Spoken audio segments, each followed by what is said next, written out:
Romania, Craiova, Bucharest is very good, Rover City, Cardiel is very good. Welcome to Jordan. Salam alaikum, shukran, shukran. Thank you so much. Nice people here in Urdun, in Jordan. Nice, nice. Shukran. Marea moartă!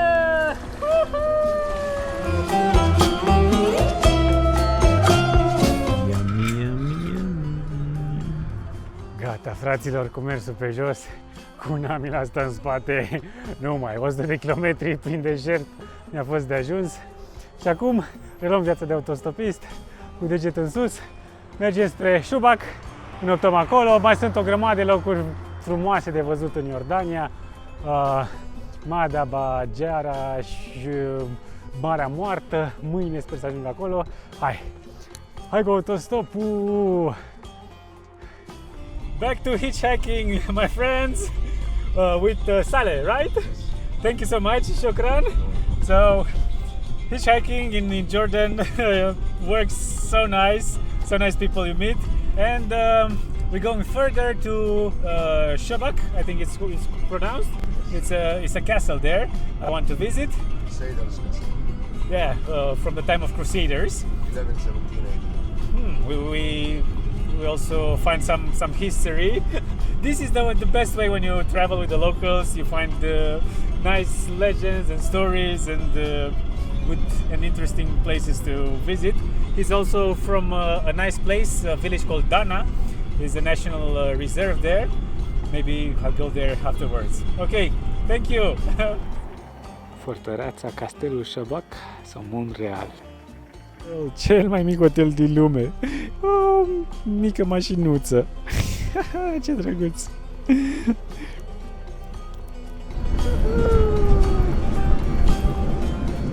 Spre Dana.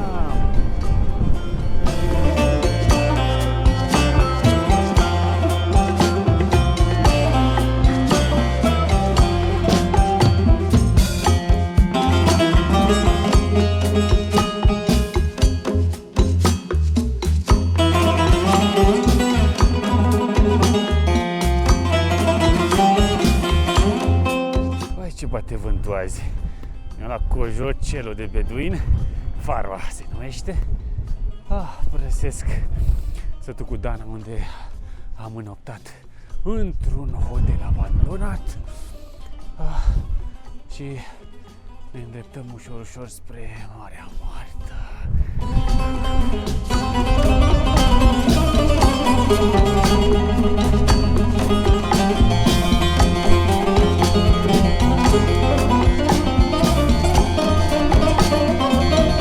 Timpul pentru micul dejun.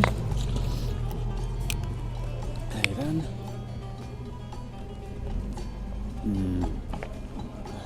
Am luat niște brânzică panda, banda, cum zic ei, o brânză feta, cu hobs, pâine. Și bandola. Așa. Cutia bandolei.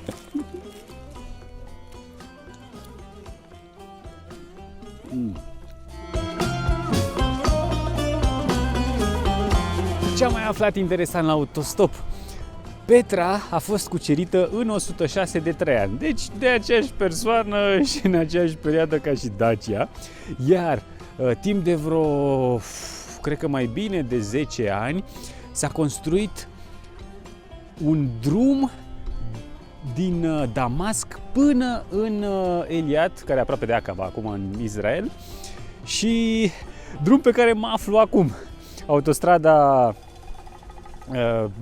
pe care fac eu autostopul a fost construită pe vechiul drum roman. Am ajuns cu Odai în Carac. Hai să vizităm castelul. Castelul Carac a fost construit să supravegheze, să controleze ruta caravanelor.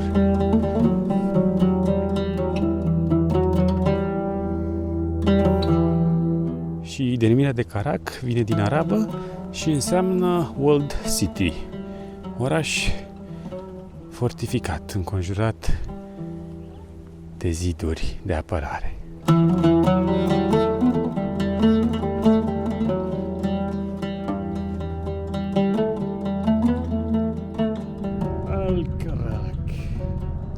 by night.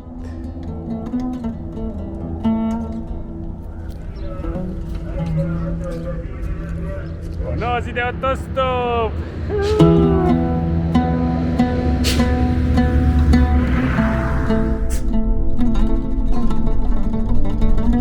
Oh guys, believe it or not, this is the sea level, so 0 meters, and we're going down to the sea level. Where is the Dead Sea, which is around 300 meters, right? Below sea level. Cool.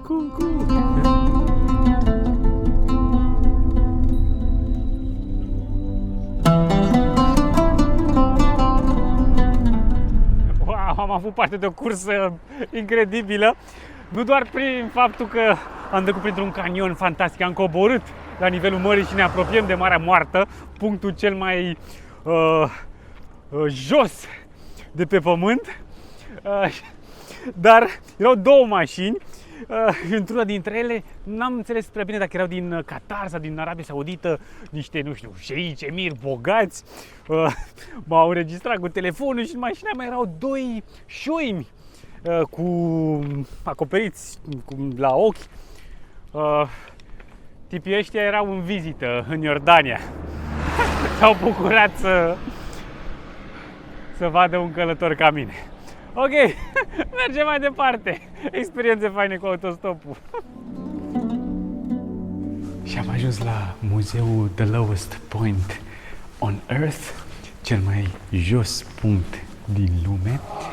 Muzeul a fost creat după descoperirea peșterii lui Lot, care este undeva mai sus, o să vizităm după. Și e incredibil să știi că ești într-un loc 300 de metri sub nivelul mării, cu toate că ești la mare, Marea Moartă. Aici un muzeu arheologic și am intrat gratis, ca de obicei.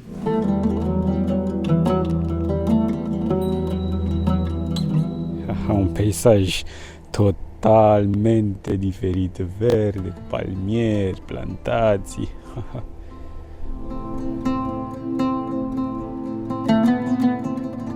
Asta e peștera lui Lot, cu toții îi știm povestea. El și familia sa sunt singurii supraviețuitori a sediului divin de la cetățile Sodoma și Gomora. Asta înseamnă că ar trebui să fie în apropiere. Chiar există o statuie a soției sale. Ea a încălcat sfatul lui de a privi în urmă și astfel a fost împietrită în sare. Și se pare că Lot s-ar fi refugiat în această peșteră și ulterior, la câteva sute de ani după, a fost o mică așezare, o mică localitate. Aici sunt ruinele unei biserici bizantine, o cisternă de apă, chiar și niște morminte. Autostop. Am întâlnit pe William, care are și o organizație, se ocupă de organizație non-guvernamentală și totodată de un restaurant cu specific local. Aici o dită mai plantația de ceapă și a zis că fără nicio problemă mă găzduiește cât vreau eu să stau, o să dau și o mână de ajutor. Așadar, o să-mi petrec vreo, 4-5 zile pe aici, aproape de Marea Moartă. În câte o zi să dau așa o tură, ba pe la mare, ba pe la sunt niște cascade, sunt niște piscine cu apă termală, apă caldă. Deci, toate se potrivesc la fix.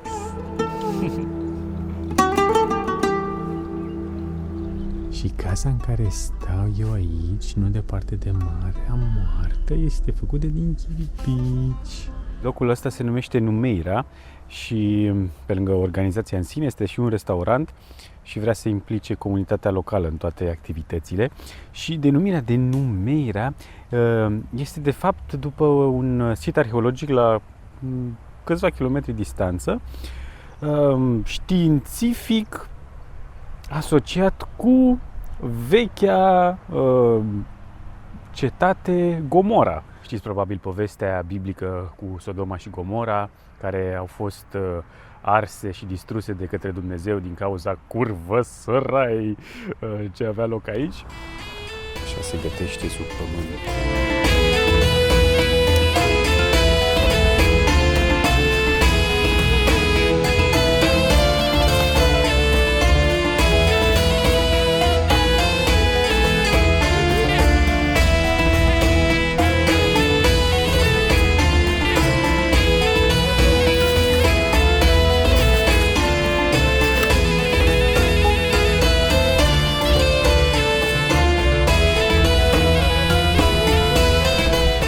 Pregătit zarb și mergem la mormântare.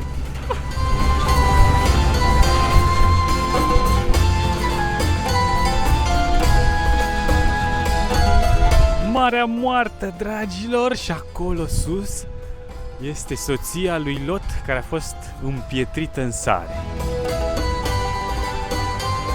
Marea Moartă, care este de fapt un lac, un mare lac, asemenea Mării Caspice, și de-aia se numește Marea Moartă, căci nu este viață. Nu trăiește niciun pește, nicio vietate, din cauza concentrației prea mare de sare. Și nu știu dacă știați, dar marea se face din ce în ce mai mică. Sunt mai multe motive, pe lângă soare, încălzire globală, dar și industria și agricultura, care are nevoie de apa dulce, care normal alimenta Marea Moartă, și acum am rămas fără afluenți. Și se vede chiar aici sarea. Deci unde calc eu în momentul acesta, pe vremuri era Marea Moartă.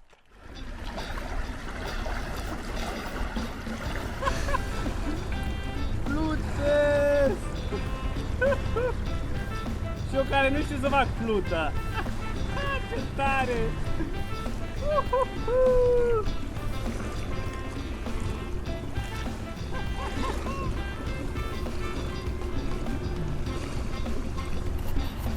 Marea Moartă!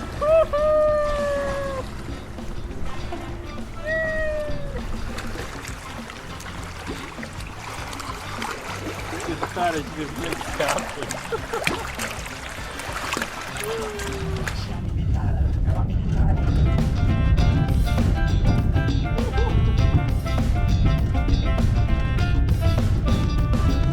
Salam alaikum!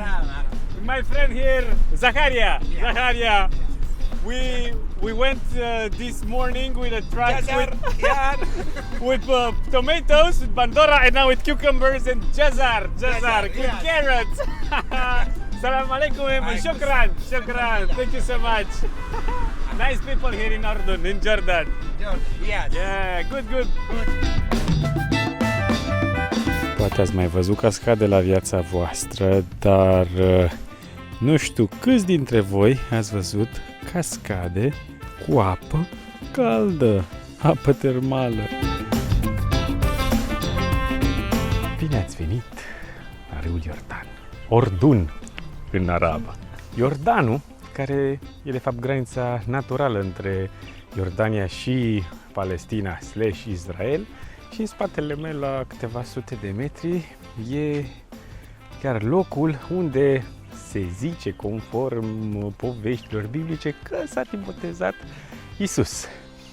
Dacă vrei să plătiți vreo 12 dinari, așa, puteți să vedeți un râuleț și locul turistic.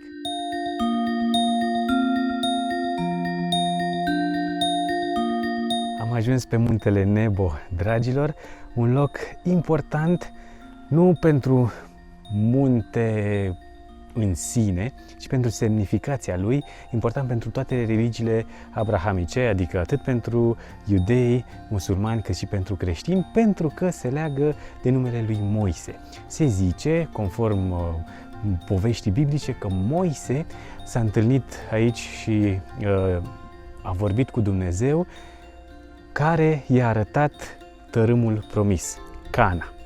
De aici se vede Palestina și ținutul Cana Galilei. Și tot aici se zice că a fost ascuns de Ieremia, de profetul Ieremia, pentru o perioadă chivotul legii. Chivot care se zice că ar fi conținut tăblițele cu cele 10 porunci. Și această statuie ne aduce aminte de povestea cu șarpele de argint transformat de Moise în deșert pentru a salva poporul său de șerpii veninoși.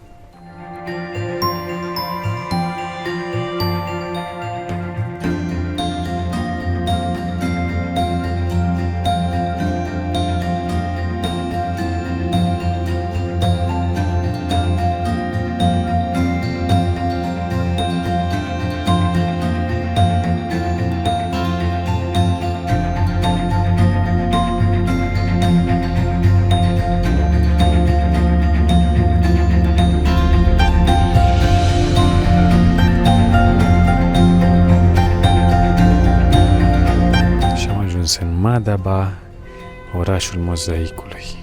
Mozaicuri din perioada bizantină.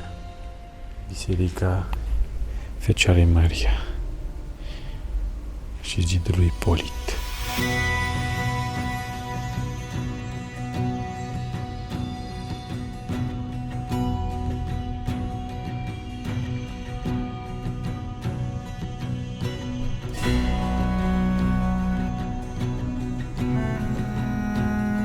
Madaba este totodată un oraș cu o mare comunitate de creștini și Biserica Sfântul Gheorghe din Madaba adăpostește cea mai mare hartă mozaic din lume. O slujbă ortodoxă în limba arabă.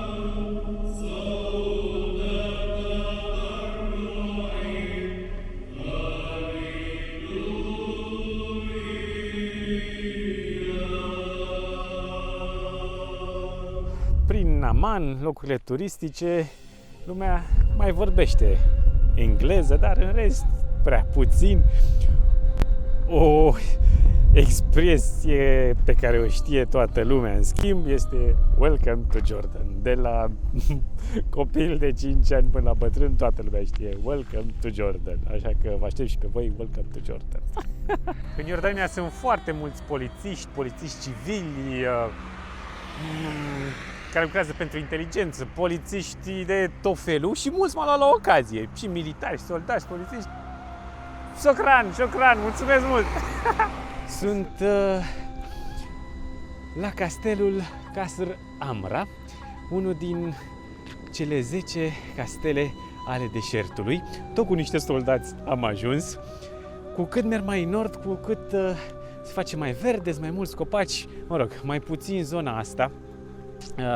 E un oarecare deșert și practic sunt pe drumul care duce spre Irak. Am văzut, mai sunt vreo 250 de kilometri până la granița cu Irak și nu departe se poate intra și în Arabia Saudită, vreo 80 de kilometri.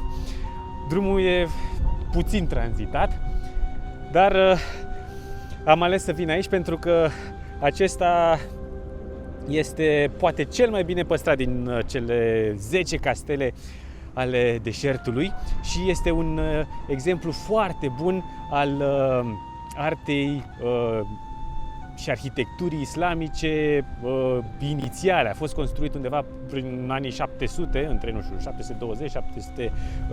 720-750, pe vremea califatelor, înainte de Imperiul Otoman. Și din câte am citit, ar fi și unul din primele hamamuri, băile turcești, cum le știm noi. Hai cu camionul! Cu camionul în Iordania! Tarek! Nice! Nice to be here. Hitchhiking with a truck. Amazing! Shukran! Thank you so much! Uite, ești mai aproape de un oraș mare, vin pirații! Cât dai? Cât? No taxi. Am realizat că Iordania e ca în România cu autostopul. Întâlnești oameni minunați, dar se întâmplă destul de des să trebuiască să dai bani. Mulți au pretenția. De aceea și aici spun înainte, nu am bani, mai să fi. Dinar Mafi. Oh, hai că a oprit unul. Hai să vedem ce e cu el. I was invited by a very nice local hitchhiking. His name is Ahmad, and I was invited in his workshop, motorbike workshop, and a cup of tea and some hummus and meat. Pe Jordan Trail mi-am pierdut o sandală. Welcome, mister, welcome. Shukran. Spanias. Romania, Craiova. Bucharest is very good. Gover City. Cartel is very good. Welcome to Jordan. Amman capital. Da. Oameni primitori. Și mi-a luat o pereche de sandale cu $2 la un târg aici la second hand. Super. Bine ați revenit în Amman. Good morning, people. Good morning, Amman. Morning. I'm here with my friend and host, Khalil. Yes. A very nice host and ambassador of couchsurfing. Thank you for hosting me and for all the nice advices and everything. Maybe you want to tell them something about Jordan or about the idea of couchsurfing. Yeah, Jordan is a nice country. It's nice to see and visit the historical places, and the people here are very friendly and very kind. I confirm. And we always happy to see someone strangers coming in our house to make the prosperity for him, to make him comfortable, and we are nice people, guys. You know, but some of the media, they think that the Arab people are not good people. We are good people. We are Muslim, and we respect everyone. We respect the Christian. We respect the Muslim.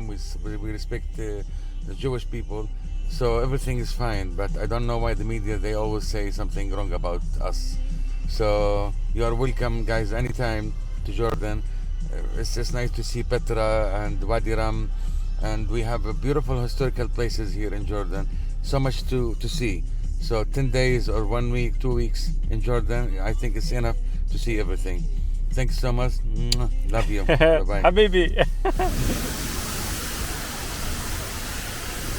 Fraților, asta e vreme de făcut copii și numărat bani de stat în caz, nu de umbla hai-hui, dar uite că am ajuns în Salt. Nu este orașul cu sare, la nici 30 de kilometri de Amman, un oraș istoric înfloritor pe vremea otomană, când Ammanul era un simplu sătuc. Hai să vedem ce reușim să vizităm pe ploaia asta.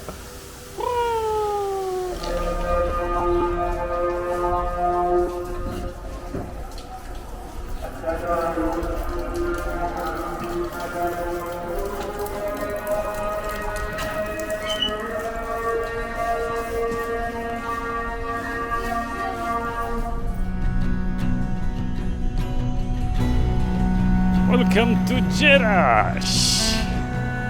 Dragilor, mergem din nou pe urmele romanilor în romantică. Bine ați venit în Jerash!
face mâncărica, se face orezul aici la foc.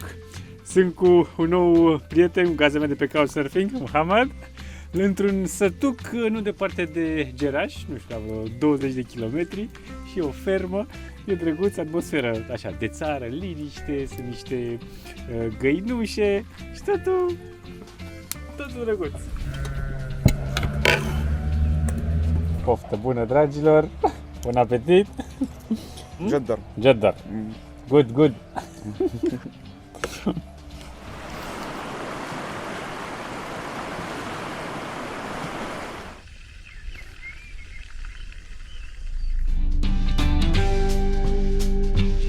Ia zi tu ceva la cameră. Nu mă pupa aici în fața tuturor, măi. Măi. Zi tu ceva. Lasă pupicii după aia, Așa, spune, uite, bine ați venit în Iordania, în nord de Iordania, unde totul e verde aici, da? Și dacă vă place canalul Smiley Traveler, suntem recunoscători pentru subscribe, pentru like, pentru comments, da? Și apăsați voi acolo așa, clopoțelul. Da? Păc. Nu mă papa, băi, nu mă papa. Ciao. Spune papa. Papa. Irbit, ultimul orășel din Iordania. Haide, țineți-mi pumnii.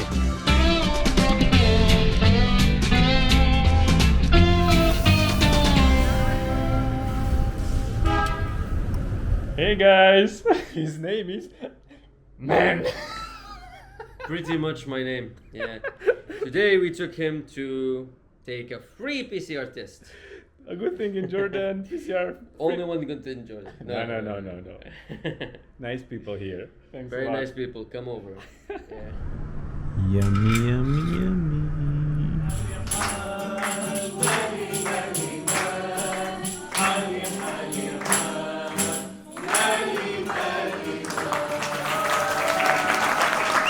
The Underground Cemetery in Umkais. Și Umkais înseamnă mama taxelor. So that is the entrance of the city. And we came from the back. This used to be a fountain / a brothel. Ooh, indeed. So you'll have like women bathing, and like all the water will be here, and it's blessed be the people bathing and the one who created the bath.